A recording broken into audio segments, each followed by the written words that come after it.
ഇപ്പൊ സിയോക്കും ജിയോങ്ങിനെ കുറിച്ച് ഒരു കാര്യം പറയണമെന്ന് പറഞ്ഞിട്ട് ഡോഹിയെ കാണാൻ വേണ്ടി വീട്ടിലേക്ക് വരും. അപ്പനാണ് അവനും ജിയോങ്ങിന്റെ പഴയ ഫോട്ടോസൊക്കെ കാണിച്ചിട്ട് അവൻ പണ്ട് തൊട്ടേ ജീവനോടുണ്ടെന്ന് ഇവൻ കറക്റ്റ് ആയിട്ട് ഗസ് ചെയ്യുമ്പോഴാണ് ഇത് മനസ്സിലാക്കി ഡോഹിയും അവനെ കുറിച്ചുള്ള സത്യം അറിയാതിരിക്കാൻ വേണ്ടി സിയോക്കിനെ ഡൈവേർട്ട് ചെയ്യാൻ നോക്കും. ഓ, ഇയാളെ കാണാൻ ജിയോങ്ങിനെ പോലെ ഉണ്ടല്ലേ, മിക്കവാറും അവന്റെ അപ്പൂപ്പനായിരിക്കും, കറക്റ്റ് ഫേസ് അല്ല എന്ന് ഇവളും പറയുമ്പോഴാണ് സിയോക്ക് അതൊന്ന് വിശ്വസിക്കാതെ ഡോഹി നിനക്ക് അങ്ങനെയാണോ തോന്നുന്നത്, എനിക്കിത് ജിയോങ്ങാന്നാ തോന്നുന്നത് എന്ന് ഇവനും കൺഫേം ആയിട്ട് പറയുമ്പോഴാണ് ഡോഹിയും ചെറുതായിട്ട് നെർവസ് ആയിട്ട് അങ്ങനെയൊന്നും ആയിരിക്കത്തില്ലെന്ന് അറിഞ്ഞ് ഇവനെ പറഞ്ഞേക്കും. അതിനേശം ഇപ്പൊ പുറത്ത് ജിയോങ് വീട്ടിൽ പോകാതെ അവള് വീണ്ടും ഫോം വിളിക്കുന്നവരെ അവൻ കാറിൽ തന്നെ വെയിറ്റ് ചെയ്തോണ്ടിരിക്കുമ്പോഴാണ് ഇവനെ കണ്ട് സിയോക്ക് അടുത്തേക്ക് വന്നിട്ട് കുറച്ച് സമയം സംസാരിക്കാൻ വരുവാൻ ചോദിക്കും. പക്ഷെ ജിയോങ് അതൊന്നും പറ്റത്തില്ലെന്ന് അറിഞ്ഞ് അവനെ പോകാൻ പറയുമ്പോഴാണ് ഇവനും ഡോഹിയും കൂടെ അകത്ത് എന്തോ സംസാരിച്ചെന്ന് അവൻ അറിയണ്ടേന്ന് ചോദിക്കും. അതോടെ ജിയോങ് അതെന്തോന്ന് അറിയാൻ വേണ്ടി ഇവന്റെ കൂടെ പോകും. അപ്പോഴാണ് സിയോക്കും അവനൊരു വാമ്പയർ ആണെന്ന് ചോദിക്കും. ഇതോടെ അവനും ദേഷ്യത്തി വാമ്പയറോ, എന്നെ കണ്ടൊന്നും മനുഷ്യനായിട്ട് തോന്നുന്നില്ല, ഞാനൊന്നും കൊതുകിനെ പോലെ ചോര കുടിക്കുന്ന വാമ്പയർ അല്ല എന്ന് ഇവനും പറഞ്ഞു നോക്കിയാലും സിയോക്കിന് അത് വിശ്വാസം വരത്തില്ല.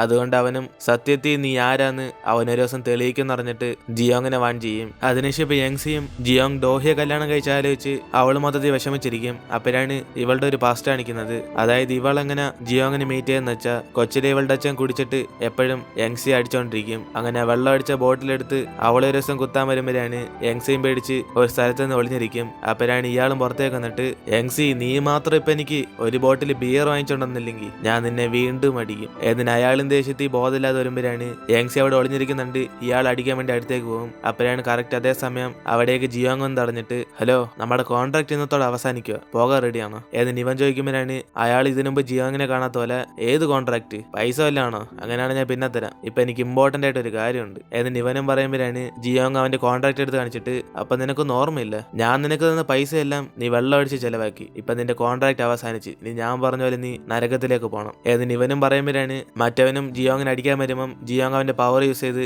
അവൻ അവിടെ തന്നെ തീർക്കും. അതോടെ അവന്റെ കോൺട്രാക്റ്റും തീർന്ന് ജിയോങ് അവിടെ നിന്ന് ഇറങ്ങുമ്പോഴാണ് യങ്സി പറയാൻ വന്നിട്ട് ചേട്ടാ നിങ്ങൾ ഏഞ്ചൽ ആണോ എന്ന് ഇവൾ ചോദിക്കും. അപ്പനാണ് അവനും മോളെ എന്നെ കണ്ടിട്ട് ഏഞ്ചലായിട്ട് തന്നോ, നിങ്ങളെ രക്ഷിക്കാനൊന്നും ഏഞ്ചൽ വരത്തില്ല, ഞാനൊരു ടീമാണ് എന്ന് ഇവനും പറഞ്ഞിട്ട് പോകുമ്പോഴാണ് അവൾ വീണ്ടും വിടാതെ ഇവനെ തന്നെ ഫോളോ ചെയ്തു പോകും. എങ്കിൽ പിന്നെ ഞാനും നിങ്ങളുടെ കൂടെ തന്നെ വരാം, എന്നെയും കൂടെ കൊണ്ടുപോവോ എന്ന് അവളും ചോദിക്കുമ്പോഴാണ് അവനതൊന്നും പറ്റത്തില്ലെന്ന് പറഞ്ഞിട്ട് അവൻ അവിടെ നിന്ന് പോകും. അതിനുശേഷം യങ്സി അന്നൊരു തീരുമാനം എടുക്കും, അവൾ വളർന്നതിന് ശേഷം തീർച്ചയായും ജിയോങ്ങിനെ വീണ്ടും കണ്ടുമുട്ടുമെന്ന്. അങ്ങനെ അവൾക്ക് കുറെ വർഷമായി ജിയോങ് എവിടാന്ന് കണ്ടെത്താൻ വേണ്ടി. അങ്ങനെ അതൊക്കെ ആലോചിച്ച് അവള് വിഷമിച്ച് നടക്കുമ്പോഴാണ് കുറച്ച് പയ്യന്മാർ അവിടേക്ക് വന്ന് യങ്സിയെ ശല്യപ്പെടുത്താൻ നോക്കും. ഇത് കണ്ട് അവള് മൈൻഡ് ചെയ്ത് പോകുമ്പോഴാണ് അവന്മാർ വീണ്ടും പ്രശ്നം ഉണ്ടാക്കുമ്പോൾ ഇവൾ അവന്മാർ ഒരുത്തിന് അടിച്ചിടും. അതിനുശേഷം അവന്മാരും ദേഷ്യത്തി യങ്സി അടിക്കാൻ പോകുമ്പോഴാണ് ജിയോങ് അവിടേക്ക് വന്ന് അവളെ രക്ഷിക്കുന്നത്. ഇതോടെ അവള് സന്തോഷത്തി എനിക്കറിയാം ജിയോങ് നീ എന്നെ ഹെൽപ്പ് ചെയ്യാൻ വേണ്ടി വരുമെന്ന് എന്നിന് ഇവന്റെ കൂടെ തിരിച്ച് വീട്ടിലേക്ക് പോകും. അപ്പോഴാണ് പാർക്കും യങ്സിയെ കണ്ട് സന്തോഷത്തി ജിയോങ് എനിക്കറിയാം നീ അവളെ തിരിച്ച് വിളിച്ചോണ്ട് വരുമെന്ന് എന്നിന് യങ്സി ചെന്ന് റെസ്റ്റ് എടുക്കാൻ പറയുമ്പോഴാണ് അവളും ചോദിക്കുന്നത് എനിക്ക് ഒരു ക്വസ്റ്റിന് മാത്രം ആൻസർ പറഞ്ഞാൽ മതി, സത്യത്തിൽ നിനക്കും ഡോഹിക്കും നടന്നത് ഫേക്ക് മാരേജ് അല്ല, നിന്റെ പവർ കിട്ടാൻ വേണ്ടിയല്ലേ നീ കല്യാണം കഴിച്ച എന്നിന് ഇവള് ചോദിക്കുമ്പോഴാണ് ജിയോങ് ഒന്നും പറയാതിരിക്കുന്നുണ്ട്. പാർക്കും ആണെന്ന് പറഞ്ഞ് അവളെ സമാനപ്പെടുത്താൻ പറയും. അതിനുശേഷം ജിയോങ് ആ കാരണം കൊണ്ട് അവളെ കല്യാണം കഴിച്ചെന്ന് പറഞ്ഞ ഉടനെ അവൾ സമാനത്തിൽ റെസ്റ്റ് എടുക്കും. അതിനുശേഷം ജിയോങ് റൂമിലേക്ക് പോകുമ്പോഴാണ് അവന്റെ അസിസ്റ്റന്റ് പാർക്കും വന്നിട്ട് അവൻ സൈനോടുള്ള കുറെ ഫയൽസ് ഒക്കെ കൊടുക്കും. ഇത് കണ്ട് അവന് ഞെട്ടിപ്പോയി, എന്തോടെ ഇത്രയും ഫയൽസ് ഉള്ള, ഇത്രയും ഞാൻ സൈൻ ചെയ്യണോ ഏതിന് അവൻ ഷോക്കാകുമ്പോഴാണ് പാർക്കും ബോസ് നിങ്ങൾ ഇവിടെ ഇല്ലെന്ന് പറഞ്ഞ് കമ്പനി റൺ ആകാതിരിക്കുക, നമ്മുടെ വർക്കൊക്കെ അതേപോലെ പോയിക്കൊണ്ടിരിക്കുക ഏതിന് അവനും പറയുമ്പോഴാണ് ജിയോങ് അതെല്ലാം നോക്കിക്കൊണ്ട് പിന്നെ പാർക്ക് എനിക്ക് മുമ്പ് ഒന്നും പോലെ ആ മനുഷ്യന്റെ സ്വപ്നം വന്നായിരുന്നു, അതായത് ഞാൻ മനുഷ്യനായുള്ളപ്പം ആരോ ഒരു പെണ്ണ് വാളും കൊണ്ട് പ്രാക്ടീസ് ചെയ്യുന്ന ഞാൻ കണ്ടോണ്ടിരിക്കുന്ന പോലെ ആ സ്വപ്നം വന്ന് അതിന്റെ കൂടെ തന്നെ കുറച്ച് ദിവസമായിട്ട് എന്റെ പവറും കറക്റ്റ് ആയിട്ട് വർക്ക് ചെയ്യുന്നില്ല എന്ന് ഇവനും പറയുമ്പോഴാണ് പാർക്ക് ഷോക്കായി ബോസ് ഇതിനു മുമ്പ് നിങ്ങൾ ഈ സ്വപ്നം വരുമ്പോൾ പറഞ്ഞായിരുന്നു പവർ ഒന്നും വർക്ക് ചെയ്യുന്നില്ലെന്ന്, അതിനർത്ഥം നിങ്ങൾക്ക് വീണ്ടും വീണ്ടും സ്വപ്നം വരാൻ കാരണം നിങ്ങൾ മനുഷ്യനാകാൻ പോവാണോ, എങ്കിൽ പിന്നെ നിങ്ങൾ മൊത്തത്തിൽ മനുഷ്യനാവോ എന്ന് ഇവനും പേടിപ്പിക്കുമ്പോഴാണ് ജിയോങ്ങും പേടിച്ചിട്ട് എടാ നീ ഒന്നും മിണ്ടാരി, എന്റെ പവർസ് ഒക്കെ എനിക്ക് തിരിച്ചിട്ടുമ്പോൾ ഞാൻ പഴയതുപോലെ ഡീമൺ ആകത്തില്ല, അതിനുശേഷം എനിക്ക് ഇമോഷൻസ് ഒന്നും വരത്തില്ല, കാരണം ഇപ്പൊ ഞാൻ മൊത്തത്തിൽ മാറിപ്പോയി, ഞാൻ ഇങ്ങനെയല്ലായിരുന്നു, എന്റെ പവർസ് കിട്ടിയതിനു ശേഷം ഞാൻ പഴയതുപോലെ മാറിക്കോളും ഏതിന് അവനെ തന്നെ സമാനപ്പെടുത്തി അവൻ ഡോഹിയുടെ വീട്ടിലേക്ക് പോകും. അപ്പോഴാണ് നമ്മുടെ സിയോക്കിനെ കാണിക്കുന്നത്. അങ്ങനെ അവനും ജിയോങ്ങിനെ കുറിച്ചുള്ള സത്യം അറിയാൻ വേണ്ടി അവന്റെ കമ്പനിയുടെ ഫ്രണ്ടിൽ നോക്കിയിട്ട് അവൻ അവിടെ നിന്ന് പോകും. അപ്പോഴാണ് ഇവൻ പോയ അടുത്ത സെക്കൻഡ് തന്നെ ആ കമ്പനിയുടെ അകത്തേക്ക് ആരോ അറിയാതെ ആ കില്ലർ അകത്തേക്ക് കയറും. അങ്ങനെ അവന് നൈസിന് അകത്തേക്ക് കയറുമ്പോഴാണ് അവിടെ കുറെ ക്ലോക്സ് ഒക്കെ ഇരിക്കുന്നതാണുന്നത്. ഇത് കണ്ട് കില്ലറിനൊന്നും മനസ്സിലാവാതെ എന്തേലൊക്കെ വെറൈറ്റി ആയിട്ട് ഉണ്ടോന്ന് പറഞ്ഞ് അവൻ നോക്കുമ്പോഴാണ് അവിടുത്തെ ഷെൽഫിനകത്ത് അന്ന് ഡോഹി എടുക്കാൻ നോക്കിയ ആ തിളങ്ങുന്ന ബുക്ക് കാണും. ഇത് കണ്ട് അവൻ ആ ബുക്കിനോട് ചെറിയ ഡൗട്ട് തോന്നി അവനത് എടുത്തോണ്ട് പോകും. കാരണം ആ ബുക്കിനകത്താണ് ഡീമനെ കുറിച്ചുള്ള ഫുൾ ഡീറ്റെയിൽസ് ഉള്ളത്. അതിനുശേഷം ജിയോങ്ങും ഡോഹി അറിയാതെ പതിയെ റൂമിൽ ചെന്ന് കിടക്കാന്ന് പറഞ്ഞ് അവൻ നൈസിനകത്തേക്ക് കയറുമ്പോഴാണ് അവളും ഉറങ്ങാതെ അവിടെ തന്നെ വെയിറ്റ് ചെയ്തോണ്ടിരിക്കും. അപ്പോഴാണ് ഇത് കണ്ട് അവന് ഷോക്കായി എന്തോ ഇതുവരെ നീ ഉറങ്ങിയില്ല ഏതിന് അവൻ ചോദിക്കുമ്പോഴാണ് അവളും ഞാൻ അങ്ങനെ ഉറങ്ങാൻ ഉറങ്ങാനാ, നീ എവിടെ പോയെന്നറിയാതെ. ഏതിന് ഇവള് പറയുമ്പോഴാണ് അവനും ഓ നിനക്ക് എന്നോട് സ്നേഹമുണ്ടോ. ഏതിന് അവൻ സന്തോഷപ്പെടുമ്പോഴാണ് അവളും മനുഷ്യരൊക്കെ അവർ വളർത്തുന്ന പട്ടി വീട്ടിലേക്ക് വന്നില്ലെങ്കിൽ പോലും വിഷമിക്കും, അതേപോലെയാണ് നീയും. ഏതിന് അവള് വന്നിട്ട് പോകാൻ നോക്കുമ്പോഴാണ് അവൻ അവളെ തടഞ്ഞിട്ട് കുറച്ച് സമയം അവന്റെ പവർ യൂസ് ചെയ്യണമെന്ന് അറിയും. അതുകൊണ്ട് ഇവർ രണ്ടുപേരും ഓരോ റൂമിൽ കിടന്ന് ജിയോങ് രാത്രി ഫുള്ളും അവളുടെ പവർ യൂസ് ചെയ്തോണ്ടിരിക്കും. അപ്പോഴാണ് അവൾക്കും ടെൻഷനായി. ജിയോങ്ങിനോട് ഉറങ്ങുന്നില്ലെന്ന് ചോദിക്കുമ്പോൾ അവനും ഡീമൺസ് ഒന്നും അധികം ഉറങ്ങാറില്ലെന്ന് അറിയും. അതിനുശേഷം അടുത്ത ദിവസം നോക്കുമ്പോഴാണ് രണ്ടുപേരും കട്ടയ്ക്ക് ഉറങ്ങാൻ കിടക്കുന്നത്. അതിനുശേഷം അവൻ ആദ്യം തന്നെ എഴുന്നേറ്റ് ഡോഹി ഉറങ്ങാൻ കിടക്കുന്ന അവൻ നോക്കിക്കൊണ്ടിരിക്കും. അപ്പോഴാണ് അവൾ എഴുന്നേക്കാൻ പോകുന്ന അറിഞ്ഞ ഉടനെ അവൻ ഉറങ്ങുന്ന ഒരു ആക്ഷൻ കാണിക്കും. അതിനുശേഷം അവളും കണ്ണുറന്നിരിക്കുവാണെന്ന് അറിയാൻ വേണ്ടി ഇവനും പതിയെ തുറക്കുമ്പോഴാണ് ഇവർ രണ്ടുപേരും പരസ്പരം അങ്ങോട്ടും ഇങ്ങോട്ടും നോക്കിക്കൊണ്ടിരിക്കും. അപ്പോഴാണ് കറക്റ്റ് അതേ സമയം ഡോഹിക്ക് ഒരു ഫോൺ കോൾ എന്ന ഉടനെ അവൾ പെട്ടെന്ന് ഫോൺ അറ്റൻഡ് ചെയ്യും. അപ്പോഴാണ് അവളുടെ സെക്രട്ടറിയും ഒരു ഇമ്പോർട്ടന്റ് ആയിട്ടുള്ള ന്യൂസ് അറിയുന്നത്.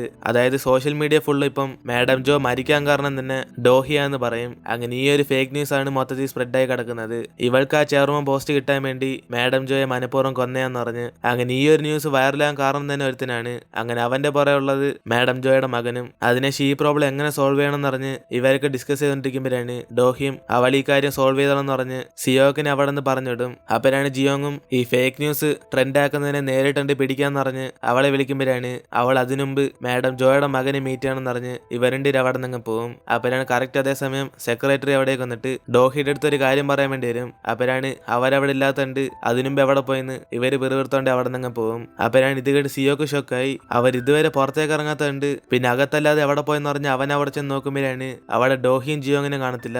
അതോടെ ഇവന് പിടിയിട്ട് ജിയോങ്ങിന് എന്തോ പവർ ഉണ്ടെന്ന് പറഞ്ഞ് അതിനുശേഷം ഡോഹിയും ജിയോങ്ങിനെ വിളിച്ചോണ്ട് മാഡം ജോയുടെ മകനെ കാണാൻ വേണ്ടി വരും. അങ്ങനെ അവളും ജിയോങ്ങിനോട് വെയിറ്റ് ചെയ്യാൻ പറഞ്ഞിട്ട് അയാളുടെ അടുത്തേക്ക് പോകും. മിസ്റ്റർ മീൻ, നിങ്ങളെന്റെ കല്യാണത്തിന് ഞാൻ ഡിസർവ് ചെയ്യാത്ത പ്രൈസ് ആണല്ലേ തന്നേക്കുന്നത്. എന്നിന് അവൾ ചോദിക്കുമ്പോഴാണ് ഡോക്കിയുടെ അച്ഛനും ആക്കി രീതിയിൽ സംസാരിക്കും. ഡോഹി, നിനക്ക് ആ ഗിഫ്റ്റിന്റെ ആവശ്യം ഉണ്ടായിരുന്നു, അതാ ഞാൻ പെർഫെക്റ്റ് സമയം നോക്കി നിനക്ക് തന്ന. എന്നിന് ഈ ന്യൂസിനെ കുറിച്ച് പറയുമ്പോഴാണ് അവൾക്കും ദേഷ്യം വന്നിട്ട് മാഡം ജോ എന്നോട് പറയാറുണ്ട് അവർക്ക് ജനിച്ചത് ഒരു ഡെവിലായിട്ടുള്ള പയ്യനാണ്. ഇപ്പൊ എന്നെ തോൽപ്പിക്കാൻ വേണ്ടി കമ്പനിയുടെ പേര് പോയാലും കുഴപ്പമില്ല അല്ലേ. ഒരേശം ഇതൊക്കെ നിങ്ങൾ അറിയാതെ ചെയ്യുന്നതാണോ അല്ലെ അറിഞ്ഞിട്ട് ചെയ്യാണോ, അതാ എനിക്ക് അറിയാത്ത. എന്നിന് ഇവള് ചോദിക്കുമ്പോഴാണ് അയാളും തോക്കെടുത്തിട്ട് കണ്ടു തന്നെ അറിഞ്ഞോന്ന് പറഞ്ഞ് അവളെ ഷൂട്ട് ചെയ്യാൻ വേണ്ടി പോകും. ഇത് കണ്ട് അവളും പേടിക്കാതെ തിരിഞ്ഞവിടെ നിന്ന് മാസമായിട്ട് പോകുമ്പോഴാണ് പെട്ടെന്ന് അയാൾ ഷൂട്ട് ചെയ്ത സൗണ്ട് കേൾക്കുന്നത്. അതോടെ ഡോഹി മൊത്തത്തിൽ പേടിച്ചറിക്കുമ്പോഴാണ് ജിയോങ് അവിടേക്കൊന്ന് അവൾക്ക് എന്തെങ്കിലും പറ്റിയാൻ ചോദിക്കും. അതിനുശേഷം അവളും പേടിച്ചറച്ചാണ്ട് നോക്കുമ്പോഴാണ് അയാൾ ഷൂട്ട് ചെയ്തത് ഇവളുടെ സൈഡിലോട്ട്. അപ്പോഴാണ് ഡോക്യുങ്ങിന്റെ അച്ഛനും ഡോഹി, ഞാൻ ഒരാളെ കാണാൻ വരുമ്പം അയാൾ നല്ല മൂഡിലാണോ അല്ലെ ബാഡ് മൂഡിലാണോ എന്ന് അറിഞ്ഞിട്ട് വേണം വരാൻ, അല്ലെങ്കിൽ ഇപ്പൊ ഞാൻ ചെയ്ത ഷോട്ട്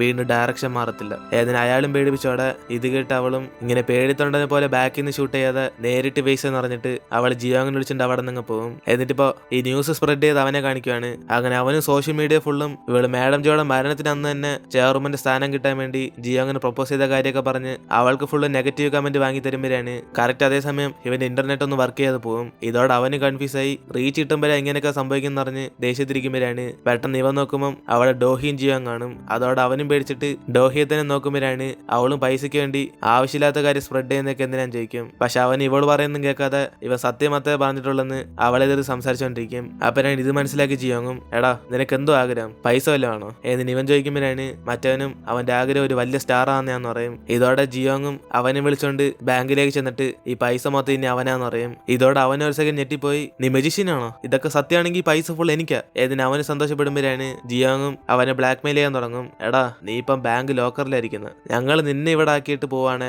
പിന്നെ ഈ പൈസ ഫുള്ള് നീ കട്ടോണ്ട് പോയതാന്ന് പറഞ്ഞ് നിന്നെ പിടിച്ചകത്തിടും. അതിനുശേഷം നിനക്ക് ഫുള്ളും ചീത്ത പേരാ. ഏതിന് ഇവനും പറഞ്ഞിട്ട് പോകാൻ നോക്കുമ്പോൾ മറ്റവനും പേടിച്ചിട്ട് പ്ലീസ് പ്ലീസ് അങ്ങനെ ചെയ്യല്, നിനക്ക് എന്ത് വേണ്ട. ഏതിന് ഇവനും കഞ്ചുമ്പോഴാണ് ജിയോങ്ങും ഇവളെ കുറിച്ചുള്ള ഫേക്ക് ന്യൂസ് ഒക്കെ ഡിലീറ്റ് ചെയ്യാൻ പറയും. അതിനുശേഷം മറ്റവനും പേടിച്ച് ഇനി ജിയോങ് എന്ത് പറഞ്ഞാലും അവനത് കേൾക്കാൻ സമ്മതിക്കും. അങ്ങനെ പ്രോബ്ലം എല്ലാം സോൾവ് ആയെന്ന് പറഞ്ഞ് ജിയോങ് ഡോഹിയും കൂടെ അവിടെ നിന്ന് ഇറങ്ങുമ്പോഴാണ് പാർക്ക് ഫോം വിളിച്ച് അടുത്ത പ്രശ്നം പറയുന്നത് അവന്റെ ഡീമണ്ട് ബുക്ക് കാണാനില്ലെന്ന് പറഞ്ഞ്. അതോടെ അടുത്ത സെക്കൻഡ് തന്നെ ജിയോങ് ഡോഹിയും വിളിച്ചോണ്ട് അവിടേക്ക് ചെല്ലും. അപ്പോഴാണ് പാർക്കും എല്ലാ സ്ഥലത്തും നോക്കിയിട്ടും അവന്റെ ബുക്ക് കാണാനില്ലെന്ന് പറയുമ്പോൾ ജിയോങ്ങും ചെറുതായി ടെൻഷനായി ആ ബുക്ക് പിന്നെ എവിടെ പോയി കാണുന്ന അവൻ ആലോചിച്ചോണ്ടിരിക്കും. അപ്പോഴാണ് അതേസമയം ഇവര് സംസാരിക്കുന്നതൊക്കെ ആ കില്ലറും കേട്ടോണ്ടിരിക്കുന്നത്. കാരണം അന്ന് അവൻ ബുക്ക് എടുത്തപ്പം ഇവര് സംസാരിക്കുന്നത് കേൾക്കാൻ വേണ്ടി ടേബിളിന്റെ താഴെ മൈക്ക് ഫിറ്റ് ചെയ്ത് കാണും. അങ്ങനെ ഇതൊന്നും അറിയാതെ ഇവരൊക്കെ സംസാരിച്ചോണ്ടിരിക്കും. അപ്പോഴാണ് ഡോഹിയും ആ ബുക്ക് കാണാൻ എങ്ങനെ ഇരിക്കുന്നത്, ഞാനും കൂടെ അത് കണ്ടുപിടിക്കാൻ ഹെൽപ്പ് ചെയ്യാം എന്ന് ഇവള് ചോദിക്കുമ്പോഴാണ് പാർക്കും അതിനകത്ത് ഡീമനെ കുറിച്ചുള്ള ഫുൾ ഇൻഫർമേഷൻ ഉണ്ടെന്ന് അറിയും. അതിന്റെ കൂടെ തന്നെ ഡീമന്റെ വീക്ക്നെസ് ഉണ്ടെന്ന് അറിയുമ്പോഴാണ് പെട്ടെന്ന് ജിയോങ് അവന് മിണ്ടായിരിക്കാൻ പറഞ്ഞിട്ട് ഡോഹി ഇതിനെ കുറിച്ച് നീ അറിയണ്ട, നീ അന്ന് എടുക്കാൻ നോക്കിയ ബുക്കല്ലേ ആ ബുക്ക് തന്നെ, അത് കണ്ണിപ്പെടുവാണെങ്കിൽ എടുത്ത.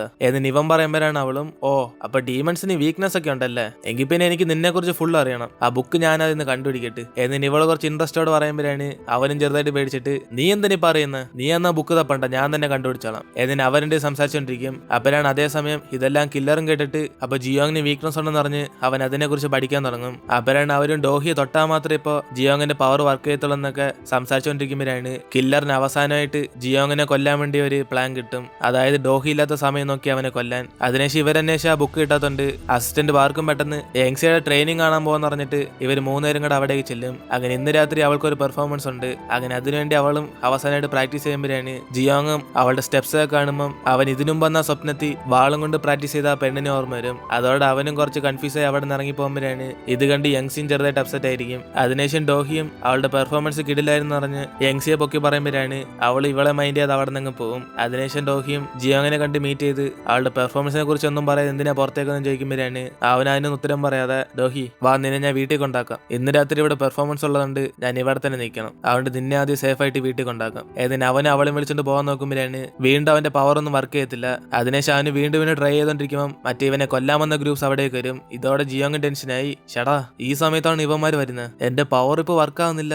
എന്നിന് അവന് ടെൻഷനായിരിക്കുമ്പോഴാണ് അവന്മാരൊക്കെ ഇവനെ നോക്കി വരുന്നുണ്ട്. ജിയോങ് ഒരു പ്ലാൻ പറയും. ഡോഹി ഞാൻ അവന്മാരെ എന്റെ പവറും കൊണ്ട് പേടിപ്പിക്കാൻ നോക്കാം, പക്ഷെ അവന്മാർ പേടിച്ചില്ലെങ്കിൽ ഞാൻ കൗണ്ട് ചെയ്ത ഉടനെ ഇവിടുന്ന് ഒറ്റ റോട്ട് ഓടിക്കണം. ഏതിന് അവനും പറഞ്ഞുകൊണ്ടിരിക്കുമ്പോഴാണ് അവന്മാര് കടുത്ത് വരുന്നുണ്ട്. ജിയോങ്ങും ഇതുവരെ ഇവന്റെ പവറെ കണ്ട് പേടി വന്നില്ലെന്ന് ചോദിക്കും. പക്ഷെ അവന്മാർ അതൊന്നും മൈൻഡ് ചെയ്ത് അടുത്തേക്ക് തന്നെ വന്നോണ്ടിരിക്കുമ്പോഴാണ് ഇനി പേടിപ്പിച്ചിട്ട് കാര്യമില്ലെന്ന് പറഞ്ഞ് അവൻ അവളെ വിളിച്ചോണ്ട് അവിടെ നോടാൻ നോക്കും. അപ്പോഴാണ് അവന്മാരെല്ലാം തറയിലേക്ക് ഇരുന്നിട്ട് ബോസ് ഇനി തൊട്ട് നിങ്ങളാ ഞങ്ങളുടെ ലീഡർ, നിങ്ങൾ ഓർഡർ ചെയ്യ്, ഞങ്ങൾ എന്തോ ചെയ്യണ്ട. എന്നിന് അവന്മാരെല്ലാം ജിയോങ്ങിന് അടിമയാകും. അപ്പോഴാണ് ഇത് കണ്ട് അവനെ സമ്മാനിത്തി ഇവനെ അടിക്കാൻ വന്നതല്ലെന്ന് മനസ്സിലാക്കി വീണ്ടും അവന്റെ ആറ്റിറ്റ്യൂഡ് കീപ്പ് ചെയ്യും. സോറി ഞാൻ ആർക്കും ബോസ് ആവത്തില്ല, നിങ്ങളോ നിങ്ങളുടെ പണി നോക്ക്. എന്നിന് അവനും പറഞ്ഞിട്ട് പോകാൻ നോക്കുമ്പോഴാണ് ഇവന്മാരും വിടാതെ ജിയോങ്ങിനെ തന്നെ ഫോളോ ചെയ്തോണ്ടിരിക്കും. അപ്പോഴാണ് അവനും എന്തായാലും ഇവന്മാര് ബോസ് ആയിട്ട് ചൂസ് ചെയ്യുന്ന പറഞ്ഞ് ആ ധൈര്യത്തിൽ തന്നെ അവന്മാരെ ഫോളോ ചെയ്യണമെന്ന് പറഞ്ഞിട്ട് ഡോഹിയും വിളിച്ചോണ്ട് അവിടെ നിന്ന് പോകും. അതേസമയം കില്ലറും ജിയോങ് അവരായിട്ട് സംസാരിച്ചുകൊണ്ടിരുന്ന എല്ലാ കാര്യങ്ങളും റെക്കോർഡ് ചെയ്ത് അവന്റെ ബോസിനെ അയച്ചു കൊടുക്കും. എന്നിട്ട് അവന്റെ വീക്ക്നെസിനെ കുറിച്ച് പറയുമ്പോഴാണ് ഇത് കേട്ട ആ വ്യക്തിയും ഡോഹിയെ മാറ്റിയെടുത്തുള്ള ഏർപ്പാടൊക്കെ റെഡിയാക്കാന്ന് പറഞ്ഞിട്ട് കില്ലറിന് ആദ്യം ജിയോങ്ങിനെ കൊല്ലാൻ പറയും. അങ്ങനെ അതേപോലെ തന്നെ ജിയോങ്ങും ഡോഹിയെ വീട്ടിൽ കൊണ്ടാക്കിയതിനു ശേഷം അവൻ തിരിച്ചു വരുമ്പം അവന് സർപ്രൈസ് കൊടുക്കാൻ വേണ്ടി സ്പെഷ്യലായിട്ട് കേക്ക് ഉണ്ടായിക്കൊണ്ടിരിക്കും. അപ്പോഴാണ് കുറച്ച് സമയം കഴിഞ്ഞ് പുറത്ത് 2 കോളിംഗ് ബെൽ അടിക്കുന്നത്. ഇതോടെ അവൾ സന്തോഷത്തി അതിനുമ്പ് പെർഫോമൻസ് കഴിഞ്ഞോന്ന് പറഞ്ഞ് അവൾ പുറത്തേക്കൊന്ന് നോക്കും. അപ്പോഴാണ് അവിടെ വന്നേക്കുന്നത് മറ്റേ പോലീസ് ഓഫീസർ. ഇത് കണ്ട് അവൾ സംസാരിക്കാൻ പോകുമ്പോൾ അദ്ദേഹത്തിന്റെ കൂടെ തന്നെ കുറച്ച് പോലീസും കൂടെ കാണും. അപ്പോഴാണ് ആ ചീഫും മാഡം ജോയെ ഇവളാ കൊന്നെന്ന് ഡൗട്ട് ഉള്ളത് കാരണം ഇവളെ ഇൻവെസ്റ്റിഗേറ്റ് ചെയ്യാൻ വേണ്ടി അറസ്റ്റ് ചെയ്യാന്ന് പറയും. കാരണം ഇതൊക്കെ കില്ലറിന്റെ ബോസിന്റെ മാസ്റ്റർ പ്ലാൻ ആണ് ജിയോങ്ങിനെ കൊല്ലാൻ വേണ്ടി. അങ്ങനെ ആ സെക്കൻഡിൽ തന്നെ ഡോഹി അറസ്റ്റ് ചെയ്ത് ഇൻവെസ്റ്റിഗേറ്റ് ചെയ്യാൻ വേണ്ടി വിളിച്ചോണ്ടുപോകും. അപ്പോഴാണ് അതേസമയം യങ്സിയുടെ പെർഫോമൻസ് കണ്ടോണ്ടിരിക്കുന്ന അവന് ഡോഹി അറസ്റ്റ് ചെയ്ത കാര്യം അറിയുന്നത്. അതോടെ അവന് ടെൻഷനായി. അപ്പൊ തന്നെ അവളെ കാണാൻ വേണ്ടി പുറത്തേക്ക് പോകുമ്പോഴാണ് ഓപ്പോസിറ്റ് ഒരുത്തൻ വന്ന് ഇവൻ ഇടിച്ചിടും. അതോടെ അവനും തിരിഞ്ഞിട്ട് സോറി അനിയ ഞാൻ അറിയാതെ ഇടിച്ചിട്ട്, മുറിവൊന്നും പറ്റില്ലല്ലോ. എന്നിന് ഇവനും ചോദിക്കുമ്പോഴാണ് ജിയോങ്ങിന്റെ നെഞ്ചിനകത്ത് അവൻ കത്തി ഇറക്കിയേക്കും. കാരണം ഇതാ കില്ലറാണ്. അതോടെ ജിയോങ്ങും പെട്ടെന്ന് വേദന സഹിക്കാൻ പറ്റാതെ അവിടെ തന്നെ വീണ് പോകുമ്പോഴാണ് ഈ കില്ലർ അടുത്തേക്ക് വന്നിട്ട് ജിയോങ് മരിക്കാൻ പോകുന്നുണ്ട് അവന് സന്തോഷത്തി ആ കത്തി പിടിച്ച് അമർത്തിക്കൊണ്ടിരിക്കും. അതേസമയം ഇപ്പൊ അടുത്ത് ഡോഹി ഇല്ലാത്തോണ്ട് അവന്റെ പവർ യൂസ് ചെയ്യാൻ പറ്റത്തില്ല. അങ്ങനെ അവനെ ആവശ്യമെത്തി ഡോഹിന്ന് അവളെ തന്നെ വിളിച്ചോണ്ടിരിക്കുമ്പോൾ കില്ലർ ഇത് കണ്ട് സന്തോഷത്തി അവനെ പിടിച്ച് അമർത്തിക്കൊണ്ടിരിക്കും. അപ്പോഴാണ് കറക്റ്റ് അതേസമയം ഇവനിങ്ങനെ ടെൻഷനായി പോകുന്നുണ്ട് അസിസ്റ്റന്റ് പുറകിലേക്ക് വന്ന് കാണും. അങ്ങനെ അവന് കില്ലറിനെ പിടിച്ച് തള്ളിയിട്ടിട്ട് ജിയോങ്ങിന്റെ ചോരയൊക്കെ പുറത്തു പോകാൻ തടഞ്ഞുകൊണ്ടിരിക്കുമ്പോഴാണ് അസിസ്റ്റന്റ് തള്ളിയിട്ടപ്പം അവന്റെ മാസ്ക് ചെറുതായിട്ട് കീറി കാണും. അപ്പോഴാണ് അവനും കണ്ട് പേടിച്ച് ഇവന്റെ ഫേസ് ജിയോങ് കാണുന്നുണ്ട്. അവനും പേടിച്ച് അവിടെ നോടി പോകും. അതിനുശേഷം യങ്സി എല്ലാരും കൂടെ അവിടേക്ക് വന്ന് ആംബുലൻസ് വിളിച്ച് അപ്പൊ തന്നെ അവനെ ഹോസ്പിറ്റലിലാക്കും. അതേസമയം ഇപ്പൊ ഡോഹിയെ കാണിക്കുവാണ്. അവൾക്ക് ഇനി 24 hours കഴിഞ്ഞാൽ മാത്രമേ അവിടെ നിന്ന് പുറത്തേക്ക് ഇറങ്ങാൻ പറ്റത്തുള്ളൂ. അപ്പോഴാണ് അതേസമയം ആ ചീഫിന്റെ അസിസ്റ്റന്റ് വന്ന് അവിടെ ജിയോങ്ങിനെ കുത്തിയിട്ട കാര്യം പറയുമ്പോഴാണ് ഈ കാര്യം അറിഞ്ഞ് ഡോഹിയും ടെൻഷനായി. അവൾക്ക് ഇപ്പൊ തന്നെ ജിയോങ്ങിനെ കാണാൻ പോകണമെന്ന് പറയും. പക്ഷെ അതേസമയം ആ ചീഫിന് കിട്ടിയ ഓർഡർ ആയതുകൊണ്ട് അദ്ദേഹത്തിന് ഇവളെ പുറത്തേക്കാക്കാൻ പറ്റത്തില്ല. അപ്പോഴാണ് അവിടേക്ക് സിയോക്കും വരുന്നത്. അങ്ങനെ അവനെ കണ്ട് ഇവളും എങ്ങനെയും ജിയോങ്ങിനെ കാണാൻ പോകണമെന്ന് ഇവന്റെ അടുത്ത് കെഞ്ചുമ്പോഴാണ് അവന് ഇവള് വിഷമിക്കുന്നുണ്ട്. ആ ചീഫിനോട് ചെന്ന് സംസാരിച്ച് നോക്കും. അതുകൊണ്ട് ആ ചീഫും ഇവരോട് പാവം തോന്നി വേറെ ആരും അറിയാതെ സീക്രട്ട് ആയിട്ട് ഡോഹിയെ പുറത്തേക്കാക്കും. അങ്ങനെ അതോടെ നമ്മൾ ഇന്നത്തെ എപ്പിസോഡ് വരുത്തിരുന്ന് വീഡിയോ ഇഷ്ടപ്പെട്ട വീഡിയോ ലൈക്ക് ചെയ്തിട്ട് മറക്കാൻ നിങ്ങളുടെ ഫ്രണ്ട്സിനെ ഷെയർ ചെയ്യുക. സോ ഇനിയിപ്പോൾ നമുക്ക് അടുത്ത എപ്പിസോഡിൽ കാണാം.